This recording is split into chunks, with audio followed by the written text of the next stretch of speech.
السلام علیکم ورحمۃ اللہ۔ ناظرین، اس ویڈیو میں مولانا سعد صاحب کا بھوپال اجتماع کا وہ بیان ہے جس پر حضرت اقدس مفتی ابوالقاسم نعمانی دامت برکاتہم شیخ الحدیث و محتمم دارالعلوم دیوبند نے غصے و ناراضی کا اظہار کیا ہے۔ آپ اس بیان کو سن لیں۔ کچھ ایسا معمول بن گیا ہے کہ لوگ مال کے میل سے بہتر علم کے لیے مصرف، علم سے بڑھ کر مصرف مال کے میل کے علاوہ کسی اور چیز کو سمجھتے نہیں۔ ان کا بھی چاہنا یہ ہے کہ مال کا میل ہمیں دو۔ ہم بھی یہ چاہتے ہیں کہ مال کا میل علم پر خرچ کیا جائے۔ یہ سب سے پہلے غلط ہے کہ مال کا میل علم پر لگایا جائے۔ مالدار بھی چاہتے ہیں اور ہم بھی یہ چاہتے ہیں کہ مال کا میل ہمیں دو۔ پہلی شرط یہ ہے کہ آپ علم کے حاصل کرنے میں اپنے اخراجات کے خود مکلف ہوں، اور تعلیم دینے میں اپنے اخراجات کے آپ خود مکلف ہوں۔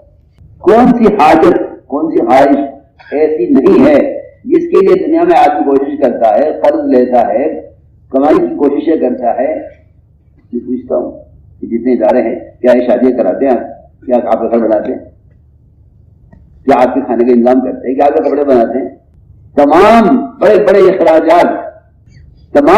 اخراجات معلم متعلم اپنی ذات سے کرتے ہیں، لیکن صرف تعلیم وہ اپنے ذاتی خرچ پر نہیں ہے۔ یہ کیسے ہو سکتا ہے؟ اللہ غریق رحمت کا حضرت مولانا مفتی محمود حسن مفتی اعظم دیوبند رحمۃ اللہ علیہ، مجھے یاد ہے بچپن میں ہمارا شفقت بہت زیادہ فرماتے تھے مجھ پر۔ ایک مرتبہ نظام تشریف لائے تو حضرت مولانا صاحب رحمۃ اللہ علیہ نے کچھ اپنی مسجد کے، کچھ معتکفین کے قیام کے بارے میں کچھ استفسارات کیے۔ یہ نہیں کہ ہم جانتے ہیں، مفتی صاحب آئے، مفتی صاحب ہمارے منتظر تھے، آپ کے کچھ مسائل ہیں ہماری مسجد سے متعلق پوچھنے، تو بیٹھے مجلس ہوئی، پرانی بات ہے وہ۔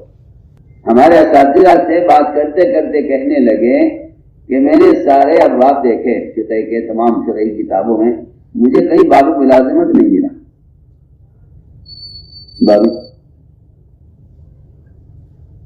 مجھے کئی باب ملازمت نہیں ملا، کئی باب ملازمت کا نہیں ملا۔ ملازمت کا کوئی باب ہو فقہ میں، کوئی باب ملازمت، کوئی باب تنخواہ مجھے نہیں ملا۔ تو فرما رہے تھے ہمارے سب جمع ہو گئے، سب بچے جائیں اور نصیحت فرمائیں گے، سب جمع ہو گئے، سب جمع ہو گئے، یہ بیان فرمایا۔ میں اچھا بتا کہ یہ ایک عادت بن گئی ہے کہ سب سے پہلے تعلیم اور تعلم وہ ذاتی خرچ سے ہٹ گیا ہے، ذاتی کمائی سے۔